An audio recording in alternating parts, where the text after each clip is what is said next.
Bismillahirrahmanirrahim. Assalamualaikum warahmatullahi wabarakatuh. Perkenalkan, saya Alfaifat Aini dari Prodi Pendidikan Agama Islam kelas 5C. Di sini saya ingin membuat tugas dari mata kuliah bimbingan dan konseling dari dosen pengampu Ibu Nuraini Farida, SPD MPD, dengan mencari satu permasalahan atau satu kasus yang terjadi pada peserta didik dan harus ditangani oleh guru BK dengan menggunakan pendekatan-pendekatan yang tepat. Untuk kasus tersendiri, saya menemukan kasusnya dengan berjudul malasnya belajar anak di sekolah. Dengan ini saya mencari berita-berita di sosial media. Dan saya mengapa mengambil judul ini karena malas belajar bukanlah persoalan yang sederhana. Masalah ini harus dipahami secara menyeluruh, terutama mencari dulu faktor-faktor penyebabnya, sekaligus dicarikan juga jalan keluarnya.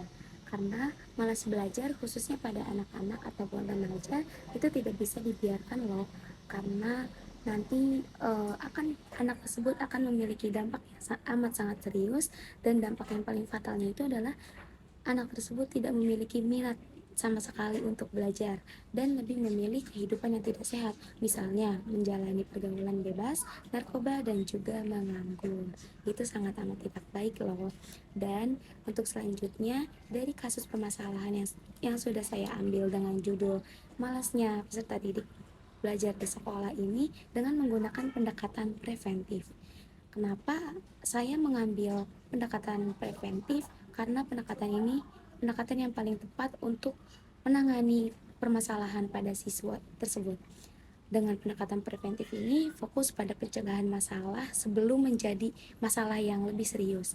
Dalam masalah ini, upaya untuk memahami dan mengatasi malas belajar sebelum kebiasaan tersebut terbentuk bisa sangat efektif. Dari kasus ini, saya menggunakan pendekatan preventif dan saya mempunyai 6 langkah untuk menangani kasus malas belajar pada peserta didik di sekolah. Untuk langkah yang pertama, yaitu mengidentifikasi masalah.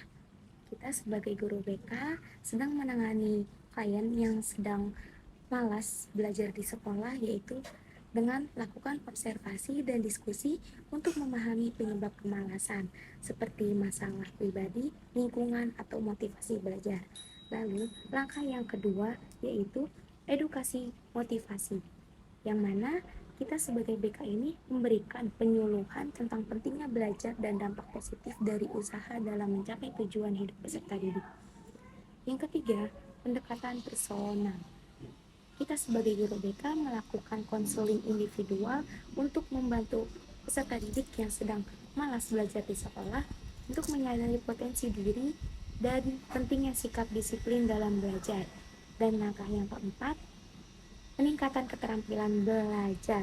Kita sebagai BK mengajak kepada peserta didik ini untuk mengembangkan keterampilan belajar yang efektif, seperti memanage waktu dan juga teknik belajar yang sesuai.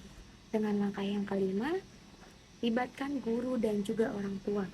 Bekerja sama dengan guru dan juga orang tua untuk menciptakan lingkungan yang mendukung perkembangan motivasi belajar peserta didik. Langkah yang keenam, langkah yang terakhir, yaitu program pengembangan diri.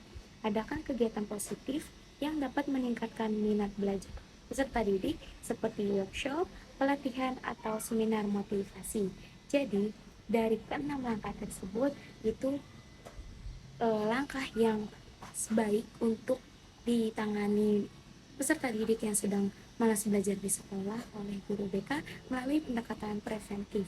Pendekatan preventif itu, jadi dengan adanya guru BK dan guru BK menggunakan pendekatan preventif tersebut agar siswa tidak mengulangi kesalahan yang sama dan siswa juga termotivasi dari guru BK.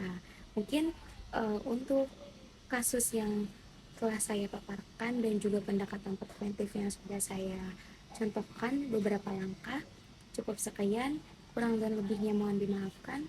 Wassalamualaikum warahmatullahi wabarakatuh. Dadah. Terima kasih.